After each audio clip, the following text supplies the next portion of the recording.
kita akan bahas antara hakikat dan syariat. Laqad wurida fi hadis Jibril al-masyhur alladzi yarwihi Umar bin Khattab radhiyallahu anhu taqsimuddin ila salasati arkanin bidalilin qauli Rasulillah sallallahu alaihi wasallam li Umar fa innahu Jibrilun ataakum yuallimukum dinakum. Hadis riwayat Muslim. Intinya ajaran agama ini terbagi 3 bagian. Ada namanya rukun Islam, rukun iman, dan ihsan. Yang banyak kita tahu cuma 2 ya, rukun iman, rukun Islam. Itu aja. Ya. Ternyata ada yang lebih tinggi dari itu adalah ihsan atau berbuat baik. Rukun Islam huwal janibul amali. Adapun rukun Islam itu adalah dari sisi amalan, min ibadat wa muamalat wa umuri ta'budiyah. Wa kada istalahal ulama'u ala tasmiyatihi bisyari'ah wa ihtassa bidirasatihi sada al-fuqaha. Jadi rukun Islam ini adalah dari sisi ibadah dan muamalat. Dari sisi ibadah dan muamalat beserta urusan-urusan yang berhubungan dengan ibadah. Bahkan yang berhubungan dengan tubuh. Ya. Makanya ada namanya nanti fikih kesehatan. Ya, kebetulan ada Pak Ilham. Jadi itu masuk di sini, di dalam kitab ini masuk ke rukun Islam. Dan ulama memberikan penamaan yang berhubungan dengan Islam ini adalah itulah yang dinamakan syariat. Ya, syariat ya, rukun Islam itu syariatnya, ibadah. Dalam istilahnya itulah ilmu fikih. Jadi saya ulang ya, biar jelas. Jadi dibagi 3. Pada dasarnya yang banyak kita tahu hakikat dan syariat. Ya. Jadi rukun Islam ini itulah syariat.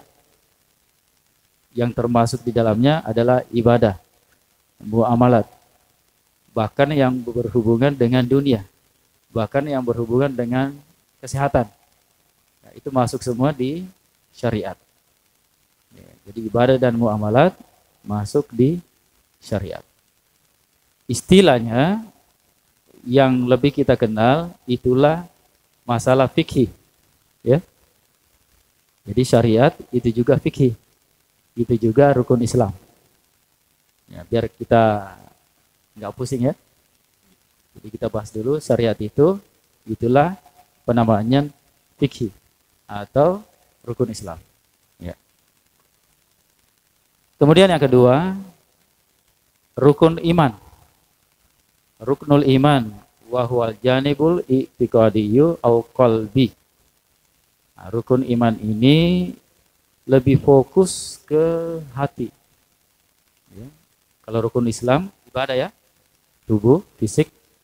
Kalau rukun iman ini dia lebih fokus ke hati. Ya, ke hati ya, ke hati. Contoh min imanillah, min imani billah wa malaikatihi wa kutubihi wa rusulihi wal yaumil akhiri wal qada'i wal qadari wa kada ihtasa bi dirasatis sadatil ulama at-tauhid. Ya. Jadi rukun iman ini itu fokusnya bagian atau sisi hati. Wal janibi qalbi. Hati ya, qalbi, qaf. Kalau kalbi? Ada yang tahu? Kalbi? Anjing. Bahasa Arab ya, bahaya sekali, Pak. Jauh. Qalbi, hati, ya, perasaan. Kalbi, anjing. Nggak mirip, jauh banget. Makanya luar biasa bahasa Arab ya. Salah sebut saja langsung artinya jauh beda. Nah, ya. Jadi rukun iman ini, iman kepada Allah, malaikatnya, iman kepada kitab, hari akhirat, dan qada wal qadar. Penamaannya, istilahnya yang masyhur itulah yang kita kenal dengan tauhid. Ya, tauhid. Adapun pembagiannya itu belakangan ya. Bahkan tauhid itu sebenarnya satu aja sih. Cuma orang bagi-bagi aja ya. Tauhid rububiyah, ilahiyah, sifatiyah. Itu nanti. Biar kita nggak bingung. Rukun iman itu dari sisi hati itulah istilahnya tauhid. Yang ketiga, wa ruknul ihsan wa huwal janibur ruhiyul qalbi. Nah, ini dia. Kita akan fokus ke sini nanti. Yang ketiga ini adalah ihsan. Ihsan itulah dari sisi roh. Roh atau jiwa dan hati. Ya. Ini lebih fokus kalau sesuai dengan hadisnya, wa huwa an ta'budallaha ka'annaka tarahu fa illam takun tarahu fa innaka yaraka. Ya. Jadi ihsan itu kita menyembah Allah seakan-akan kita melihat Allah. Kalau tidak bisa, yakini saja kalau Allah melihat kita. Ya. Disiplin ilmunya ini adalah tasawuf. Istilah lainnya hakikat. Ya. Agak pusing kan? Jadi pernah suatu ketika ya, ada satu tarekat Qadiriyah Syaziliyah. Kita pengajian fikih toharah, ya toharah. Baru sekali pertemuan langsung minta kita belajar ini Ustaz, tasawuf, langsung masuk tarekat. Bilang oke. Jadi minggu depan kita belajar tarekat, tasawuf. Jadi kita baca, baru mukadimahnya Pak, pusing semua. Pusing semua. Akhirnya kembali, kalau gitu Ustaz, kembali lagi ke toharah. Ya. Jadi dibahas santai Pak ya. Kalau agak panas otaknya, salawat. Kita salawat dulu ya. Allahumma shalli ala sayyidina Muhammad. Allahumma shalli ala sayyidina Muhammad. Ya, biar dingin ya. Ya. Jadi ihsan ini, inilah level yang paling tinggi. Kita harus pahami dulu, kalau 3 bagian ini dan 2 bagian pertama tadi tidak boleh dipisahkan.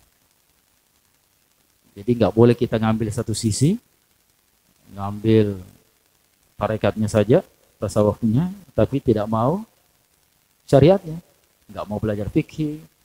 Pokoknya kalau sudah nyampe, sudah. Kadang nggak mau wudhu. Saya pakai wudhu jenis tepet tuh. Wah, jenis teluka. Peringera tepet tuh. Apa itu Pak? Saya juga nggak tahu. Ya, pokoknya nggak mau sholat deh.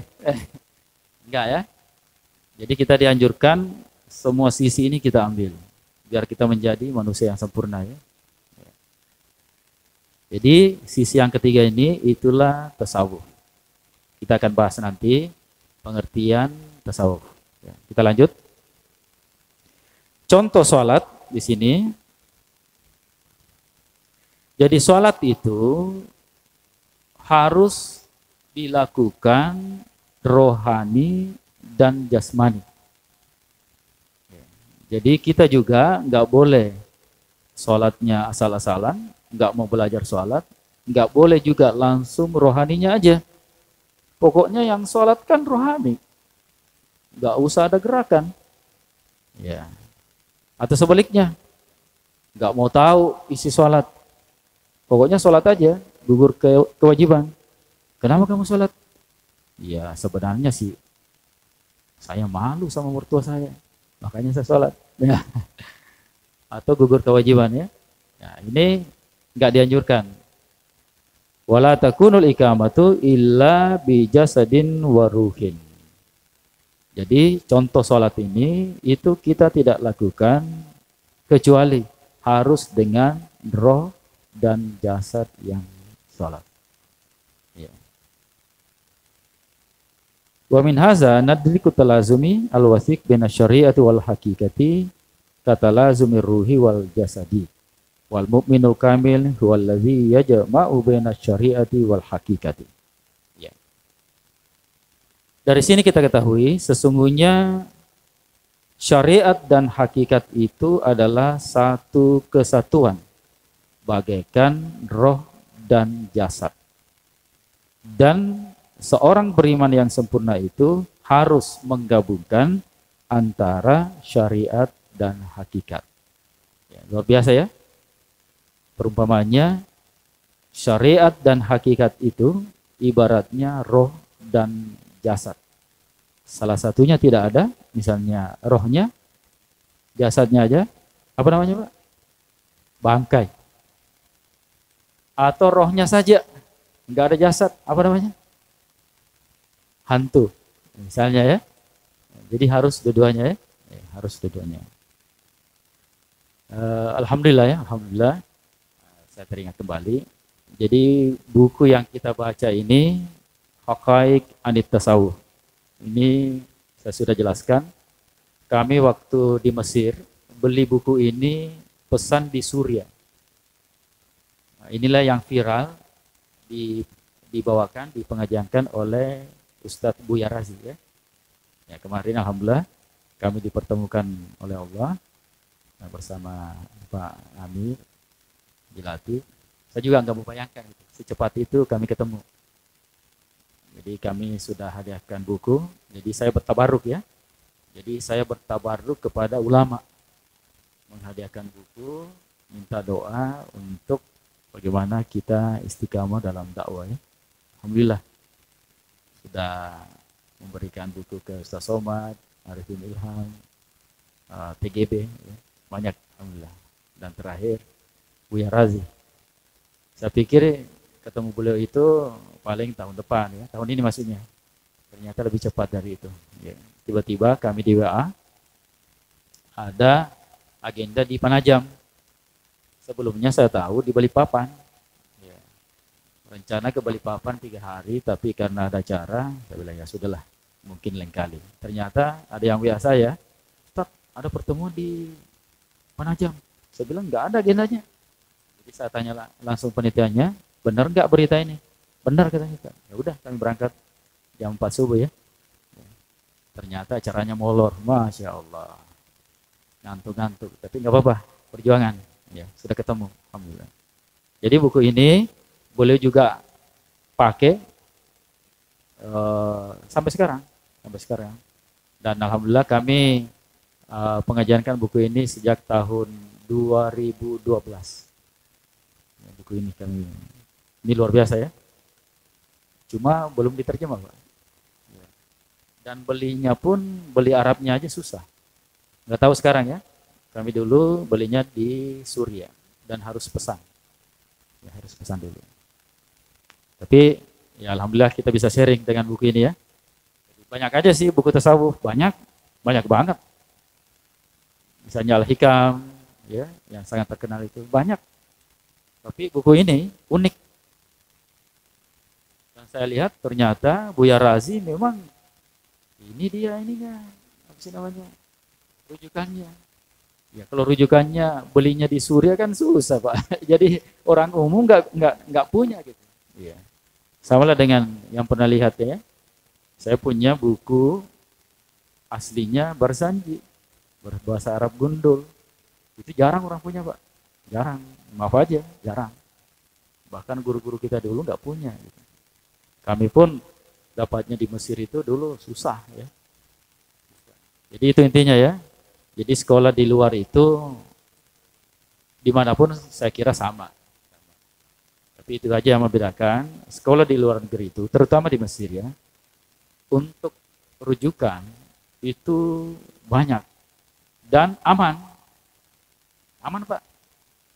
Jadi hati-hati ya, kalau beli buku misalnya di Saudi, udah selesai semua tuh. Dipereteli sama Wahabi. Makanya hati-hati. Tapi kalau kita beli di Mesir, insya Allah. Ya, bahkan sampai sekarang saya tetap pesan buku ya, dari Mesir langsung. Kemarin baru nyampe, bulan kemarin ya, kurang lebih 10 buku, ada lagi buku baru. Termasuk buku tentang sholawat itu ada 4 buku. Alhamdulillah. Insya Allah kita sharing ya Pak. Kita saling berbagi. Saya diberikan kesempatan untuk punya bukunya dan untuk mengkaji, nanti kami akan sharing. Ya. Kita bagi ilmu lah, insya Allah. Kemudian di sini dijelaskan fasyari'atu hiyal asas, wat tariqatu hiyal wasilah, wal haqiqatu hiyas samarah. Coba fokus ya, otaknya, pikirannya dikosongkan dulu Pak ya. Kita fokus. Karena memang tasawuf itu berat ya. Itu nggak apa-apa lah. Kita kalau agak nyaman, kita lanjut. Kalau agak berat, nah kita ganti ke amalan lagi. Atau kita bikin kelas khusus, boleh. Nah, kita tes dulu ya. Testimoni aja nanti Pak. Ustaz, pengajian kemarin pulang-pulang kami sakit kepala.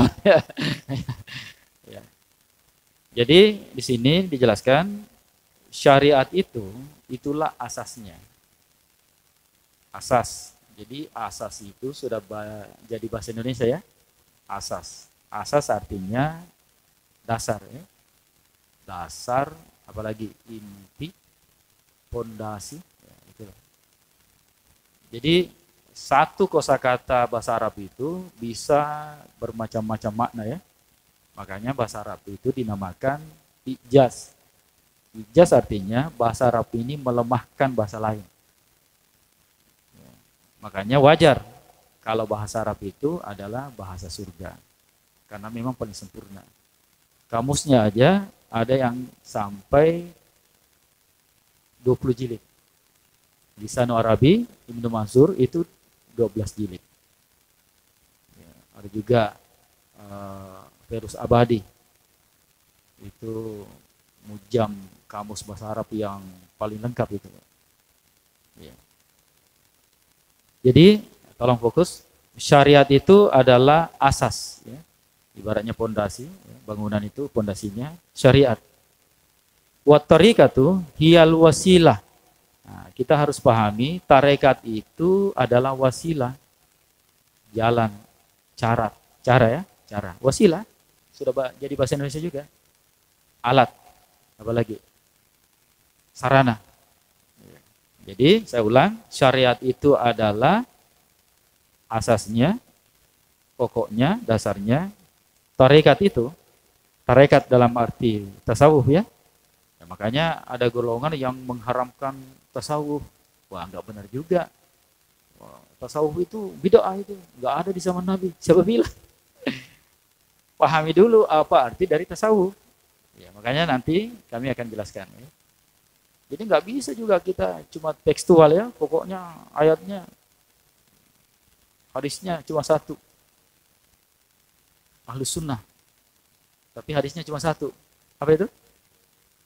Kullu bid'atin dalalah, kullu dalalatin finnar, itu aja hadisnya. Katanya Ahlus sunnah. Ya, orang sudah bahas beribu-ribu hadis, hadis mereka cuma satu. Pokoknya bid'ah dan dalalah. Ya. Jadi tarekat itu wasilah. Kemudian hakikat. Ya, hakikat itu adalah hasil. Samarah, buah. Ya, buah ya. Saya ulang ya. Tolong fokus lagi, fokus. Fokus ketiga kosakata. Ya. Bismillah. Syariat itu adalah asas. Tarekat itu adalah wasilah. Ya. Hakikat itu adalah hasil. Ulang. Syariat itu adalah asasnya. Ingat ya tadi syariat itu apa? Salat ini ya. Tarekat itu adalah cara. wasilah. Kemudian hakikat itu adalah hasil. Jangan dibalik. Wah, ada yang jadikan hakikat adalah tujuannya. Wah, bukan, Pak. Contoh. Hakikat kita berzikir adalah pertama, mengamalkan perintah Allah. Yang kedua adalah amalan. Ya sudah. Jangan kita jadikan zikir itu adalah tujuan. Akhirnya, maaf, ada yang berzikir, niatnya ingin melihat cahaya. Ada yang tujuannya ingin melihat cahaya. Ada yang berzikir, tujuannya ingin mimpi ketemu Rasulullah. Padahal itu bukan tujuan. Tujuan kita hidup adalah menjalankan perintah Allah dan mengikuti sunnah-sunnah Rasulullah. Bukan tujuan hidup kita adalah bermimpi ketemu Rasulullah. Memangnya kalau sudah mimpi ketemu Rasulullah, semuanya selesai, Pak? Kita langsung jadi wali? Masuk surga tanpa hisab? Kan enggak. Ya, contoh ya, ada satu pesantren, tiba-tiba santrinya mengaku kalau dia ketemu dengan Rasulullah dalam mimpi. Apa yang terjadi? Pesantren kacau balau, Pak. Semua santri tidak fokus lagi belajar, tidak fokus menghafal, fokusnya berzikir untuk mimpi ketemu Rasulullah. Coba, Pak. Kalau kondisi begini, pesantren aman? Kacau, Pak. Akhirnya muncul lagi satu santri ngaku lagi, alhamdulillah saya sudah ketemu Rasulullah. Jadi seakan-akan pesantren ini tujuannya untuk didirikan adalah untuk mimpi ketemu Rasulullah.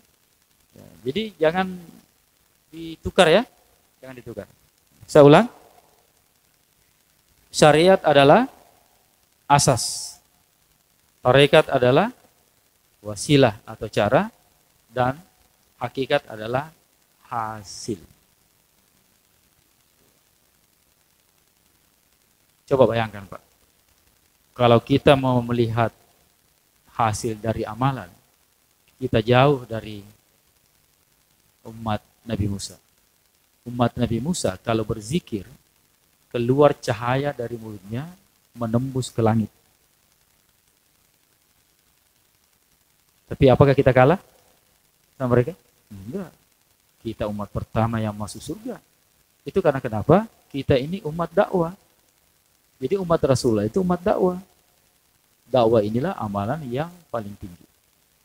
Ya. Nah, terus, kalau mereka sholat, ya, sholat umat Nabi Musa berapa kali, Pak? 50 kali. Ya, 50 kali. Kalau mereka sholat, itu batu yang jadi sajadah. Ya. Jadi dulu kan nggak ada karpet ya, batu. Tempat sholat mereka itu batu, itu sampai cekung itu, masuk ke dalam, jebol, bolong. Kalau kita mau melihat amalan, kalah kita, Pak. Kita ini sudah dikasih pahala yang banyak, malas lagi. Ya, makanya, kenapa peristiwa Isra Mi'raj itu, akhirnya diminta sholatnya 5 kali saja. Karena memang Rasulullah tahu, kalau umatnya ini, akhir zaman ini, malas-malas.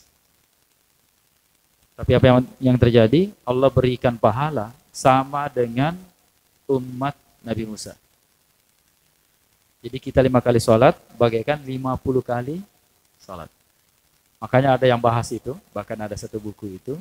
Kalau kita mau ngambil semua sholat-sholat sunat, maka kita sebenarnya sholat 50 rakaat. Diambil semua ya, tahajudnya, apanya, duhanya, ya, rawatibnya. Ya. Maka menurut pendapat ahli sufi, kullu hakikatan khalafat asy-syari'atu fahiya zindik, zondaka. Jadi orang yang tujuannya berhakikat tapi menyalahi, berbeda atau tidak menjalankan syariat, maka sungguh dia telah zindik. Apa artinya, Pak? Zindik? Kafir. Kemarin ada pertanyaan ya di musalahnya itu. Dia langsung tanya zikir la ilaha illallah. Bagaimana caranya? Saya bilang, Bapak kalau pemula zikir biasa aja dulu. Dilanjut pertanyaannya, ini saya jelaskan, ternyata nggak mampu. Saya bilang kalau Bapak sudah siap, lahir batin, silakan saya tunjukkan, saya bisa tunjukkan tempat berzikir, biar Bapak fokus. Saya sampaikan tempat zikirnya begini, oh nggak mampu saya katanya. Ya sudah kalau begitu, biasa aja. Perbanyak aja zikir. Nah ini orang begini ini, dia langsung melompat. Padahal dasarnya sangat-sangat minim. Ya, bisa jadi Bapak yang bertanya itu ngajinya pun belum bisa. Saya yakin itu, Pak. Tapi kenapa langsung mau lompat zikir la ilaha illallah, bagaimana ininya. Pas saya tanya, kalau Bapak siap, silakan. Saya bisa tunjukkan jalannya ya. Tapi ya siap-siap tinggalkan dunianya. Ternyata tidak mampu. Jadi ya santai aja lah. Santai aja. Artinya ya cukup amalan-amalan yang diwajibkan, yang disunnahkan. Makanya ya, Buya Razi itu kalau memberi amalan, itu amalan yang sangat simpel. Kayak kemarin yang diberikan di Penajam itu. Amalannya simpel, biasa. Zikir yang sudah kita tahu. Ya. Sebenarnya zikir yang sudah kita tahu itu dahsyat. Cuma kita tidak istiqomah. Dan mungkin ya, tidak yakin. Kenapa tidak yakin? Karena kurang ilmu. Belum tahu ya, ini zikirnya, manfaatnya apa. Jadi ya slow aja. Ya, kita perbaiki dulu syariatnya. Tapi kita harus tetap bertasawuf. Dan bertasawuf itu bisa dibilang syaratnya memang kita harus menempuh jalan yang namanya tarekat. Jadi kalau kita lihat dari penjelasan buku ini, memang antara syariat, akidah dan tarekat itu memang harus kita miliki, Pak. Ya, makanya istilahnya kita seorang beriman kita seorang beriman itu kita harus bermazhab memang. Yang kedua, untuk menyempurnakan mazhab kita harus bertarekat. Ya, makanya kalau ada orang bertanya, tarekat apa yang bagus saya masuki? Saya bilang terserah. Yang jelas tarekatnya itu tarekat mutabarah. Mutabarah artinya tarekat yang diakui dunia. Ya, yang sanadnya tetap nyambung kepada Rasulullah. Kalau saya sih, orang harus bertarekat, Pak. Ya. Untuk membimbing dia bagaimana ya penyucian jiwanya gitu. Jadi harus bertarekat. Ya, jadi makanya golongan yang anti mazhab, anti tarekat, nauzubillah, Pak ya. Ini mau kemana ini orang ini? Ya, makanya nggak jelas hidupnya. Jadi hidupnya cuma mencela orang, membidakan orang. Karena dia telah melepaskan sisi-sisi rohani yang ada dalam dirinya. Namanya roh itu harus disucikan. Dan cara untuk menyucikannya adalah dengan bertasawuf atau bertarekat. Ya, terserah kita nanti. Misalnya, kita pelajari, ini tarekat ini, tarekat ini, tarekat ini. Ini semua mutabarah ya, artinya resmi. Ya, terserah kita, kira-kira mana yang cocok ya. Kalau saya sih, waduh nggak kuat saya ini. Zikir sampai 1000 nggak kuat per hari. Ya udah, kita ngambil tarekat yang simpel, yang zikirnya misalnya cuma 100. Atau nggak kuat lagi. Waduh, gimana ini ya? 100 pun saya nggak mampu ini. Ya kita cari yang cuma baca misalnya Al-Fatihah 10 kali. Ya sudah. Intinya istiqamah. Kemudian yaqulu Imam As-Sufi Ahmad Zarruq rahimahullah. Jadi Imam Sufi. Sufi artinya suci ya, tasawuf. Nanti kita bahas. Ya. Sufi suka film. Oh bukan ya, bukan. Apa artinya sufi? Ya. Sufi artinya suci ya. Suka apa lagi? Nah, suka film. Apa lagi? Sufi. Ya. La tasawufa illa bifikhi izla ta'rifa ahkamallahi zahira illa minhu wala fikha illa bitasawuf. Ya, tolong fokus lagi. Jadi kata-katanya tinggi ya. Kita banyakkan berilmu mantik. Tidak ada tasawuf kecuali dengan fikih.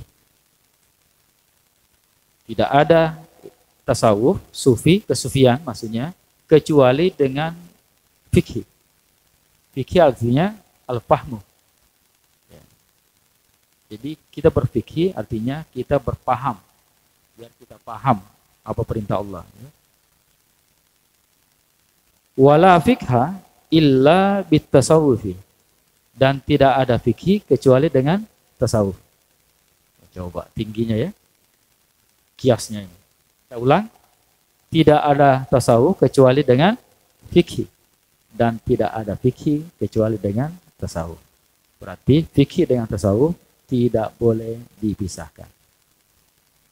Atau kalau kita bermazhab harus bertarekat.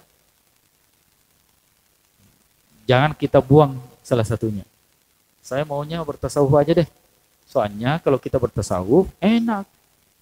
Bisa nggak sholat, bisa nggak puasa, bisa nggak haji. Gitu Pak ya? Jadi kalau ada orang yang mau bertasawuf aja berarti mungkin orang malas ya. Ya. Karena nggak mau sholat. Ya. Nabi aja sholat. Bahkan salah sunnahnya sampai bengkak kakinya. Tahajudnya. Kok ente ini nggak mau sholat sih gara-gara tasawuf ya? Jadi la tasawuf illa bifikhi wala fikha illa bitasawuf. Jadi nggak ada istilah bertasawuf itu harus berfikih. Dan tidak ada istilah berfikih kecuali harus bertasawuf. Kemudian man tasawwafa yaqul Imam Malik ya, Imam Malik. Jadi Imam Malik yang menulis buku Al-Muwatta. Al-Muwatta disyarah oleh Maulana Zakaria Al-Kandahlawi sampai 18 jilid. Maulana Zakaria Al-Kandahlawi adalah penulis kitab Fadilah Amal. Beliau adalah muhaddis. Kitab Fadilah Amal ini sudah diterjemah ke dalam 30 bahasa. Itulah kitab yang dibaca oleh jamaah tabligh. Maulana Zakaria Al-Kandahlawi adalah salah satu guru adalah Syekh Maliki. Syekh Maliki ini adalah gurunya guru-guru kita. Jadi jangan pandang enteng itu kitab Fadilah Amal. Ada nggak di sini? Coba. Nah, itu. Coba tolong diambilkan. Aliran keras ini sangat membenci buku ini. Masya Allah. Katanya buku ini semua hadisnya dhaif. Ya Allah, tega-teganya. Padahal di dalam buku ini ada pendapatnya Syekh Ibnu Taimiyah. Pernah ya di suatu daerah mereka merobek-robek kitab ini. Betul-betul Wahabi ini kurang ngajar. Dianggap buku ini Pak, semuanya hadis dhaif. Padahal mereka cuma hadisnya satu. Kullu bid'atin dhalalah aja. Enggak tahu loh. Ini muhaddis. Saya waktu ke Pakistan, saya sampai memfoto itu. Ya doakan kami punya dana. Saya mau beli bukunya itu. Jadi beliau ini mensyarah Al-Muwatta ke dalam 18 jilid kitab. Ini salah satu karyanya. Satu jilid aja. Coba lihat di sini ya. Rujukannya saja kitab ini 84 judul. Jangan main-main dengan Maulana Zakaria. Makanya meneliti, jangan cuma berguru satu orang, bid'ahlah yang lain. Ya Allah. Saya ke Pakistan, penelitian saya termasuk saya foto itu bukunya. Syarh Muwatta. Dan pernah saya share itu sempat dibahas di Saudi. Bayangkan. Negara Wahabi aja sempat membahas kitab syarahnya ini, Al-Muwatta. Jadi Fadilah Amal ini, kalau saya sih, harus punya ini Pak. Inilah kitab yang paling sering dibaca setelah Al-Quran. Sudah diterjemah ke dalam 30 bahasa. Dan saya punya bukunya ini 2 bahasa. 3 dengan Indonesia, bahasa Arab, dan bahasa Inggris. Saya punya. Kalau bahasa Arabnya ada di rumah. Sekarang saya pengajiankan loh. Jadi, pernah ya, sering malah saya pengajiankan kitab Fadilah Amal. Cuma bahasa Arabnya, orang nggak tahu kalau saya pengajiankan ini. Karena kalau kita pengajiankan ini, yang pertama langsung bilang, jamaah tabligh. Langsung, jamaah tabligh. Kecil. Jamaah tidur di masjid. Padahal, makanya silakan meneliti. Pertemuan mereka itu lebih besar daripada Haji Akbar. Saya pernah hadir sekali. Haji Akbar saja itu 5 juta yang berhaji. Tapi pertemuan mereka 14 juta. Dan semua laki-laki. Makanya tidak ada tempat yang memuat pertemuan ini dibagi 2. Dalam setahun 2 kali pertemuan. Dan saya pernah ikut sekali. Betul-betul saya teringat ketika Arafah. Ketika berhaji. Luar biasa. Alhamdulillah ya. Jadi ya, semoga kita diberikan wawasan yang luas oleh Allah. Jadi janganlah wawasan kita ini picik, jangan Pak. Sudah enggak zaman kita ini wawasannya picik, jangan Pak. Jangan kita merasa, wah ini kelompok saya ini yang paling benar, jangan. Menyalahkan orang cuma gara-gara amalan, jangan Pak. Jangan. Gara-gara maulid, berzikir, jangan Pak. Menurut Imam Malik adalah gurunya Imam Syafi'i, muridnya Imam Abu Hanifah. Ya. Masuk waktu?